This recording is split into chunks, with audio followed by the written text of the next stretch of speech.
Эртең мененки тамакка чейин. Атакем балтаны алып кайда баратат, деди Ферин. Малканага, деди Арабылайым. Түндө торопойлор туулган. Балтан эмне кылат, деди 8 жашар Ферин. Билесиңби Ферин, деди апасы. Бир торопой ара толуп абалы өтө начар экен. Мал болбой турган болуп калды окшойт. Ошондуктан атакең андан кутулууну чечти. Кутулуу дегениңиз кандай?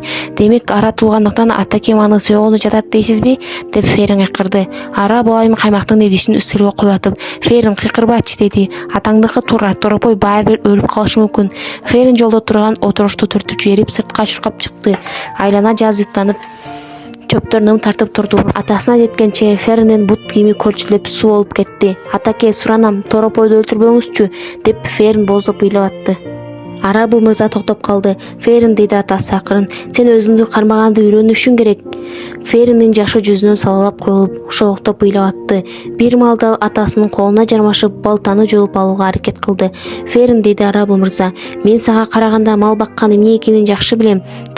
Ара туулган торопой көп түйшүк жаратат. Эмей бара кой. Бул адилетсиздик, деди Ферин бакырып. Торопой кичинекей болуп тууп калган үчүн күнөөлүү эмес. Эгерде мен ара төрөлгөн болсом, мени да ушинтип өлтүрүп коёк белеңиз. Арабыл мырза жылмайганга мажбур болду. Жок, анткен болбойт, деди атасы мээрүндө. Ара төрөлгөн бала башка, мал таптакыр башка нерсе. Аларды салыштыруу мүмкүн эмес. Эмне айырмасы бар, деди Ферин, балтаны кое бербей. Сиздики баары бир туура эмес. Бир малда Арабыл мырзанын өңү өзгөрүчүсү да болуптур, деди ал. Сен үйгө бара бер, кичинекейли болсо өзүм ала барам. Жарым сааттан кийин Арабыл мырза колтугунан картон кутуну кысып эшиктен кирип келди. Ал малда Ферин үстүңкү кабатта бут кийимин алмаштырып аткан. Дасторкон жайылып, үйдүн ичи кофе, чочконун курулган сүрөтү чыттанып турган. Кутуну Феринин отурушунун үстүнө коюп кой, деди Арабылайым. Атасы кутуну отуручка коюп, колун жууп, сүлгү менен кургатып атканда Ферин тепкич менен ылдый түштү. Ферин отуручка отурайын дегенде кутуга жан киргизип кыймылдап, ичинен бир нерсе тырбалаңдап жаткандай болду. Ферин атасын бир жарткалап алды да кутунун капкагын ачып, ичиндеги аны тиктеп турган жаңы эле төрөлгөн торопойду көрдү. Бул сенин торопоюң, деди Арабыл мырза. Ал жаңы эле бир өлүмдөн калды. Ферин торопойдон көзүн албай суктанып карап турду. Ай, карагылачы, деди Ферин. Сонун торопой экен. Ал кутунун оозун жаап, кубанычы койнуна батпай жүгүрүп барып алгач атасын, анан апасын өптү. Ошол малда бөлмөгө бир колуна пневматикалык мылтык, экинчисине жыгач канжар көтөрүп Фериндин 10 жашар агасы Эвери кирип келди. Бул жерде эмне болуп жатат, деди ал. Фериндин колундагы эмне? Ферин эртең мененки тамакка конок чакырып коюптур, деди атасы. Эвери барып кол бетиңди жууп кел. Канаки көрсөтчү, деди Эвери торопойго мылтыгын кезип. Ушул тырбыйган эмени торопой деп атасыңарбы? Торопой мейли мунуңар ак жүрөмүшко, деди. Жунуп кел да алдыңдагы тамагыңды ич, деди апасы. Атаке, мага деле торопой энчилеп бериңизчи, деди Эвери.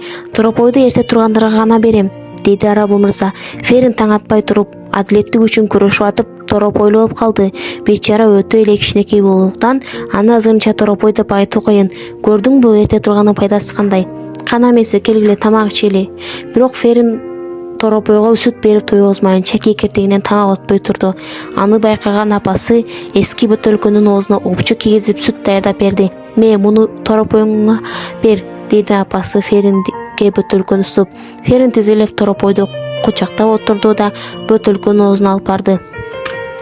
Торопой чобулдатып иче баштады. Сыртта курдуруп мектеп автобусунун дагышы чыкты. Чурка, деди апасы торопойду колунан алып.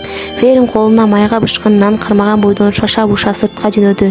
Ферин жолду катар терезени карап, торопойлуу болгонуна жетине албай, ичинен кудуңдап, эч кимге көңүл бурган жок.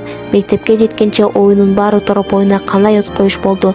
Сабакта отурганда да анын атын Уилбур койсом кандай болот деп ичинен ойлонуп атканда, Ферин, Пенсильвания штатынын борборун атачы, деди мугалим.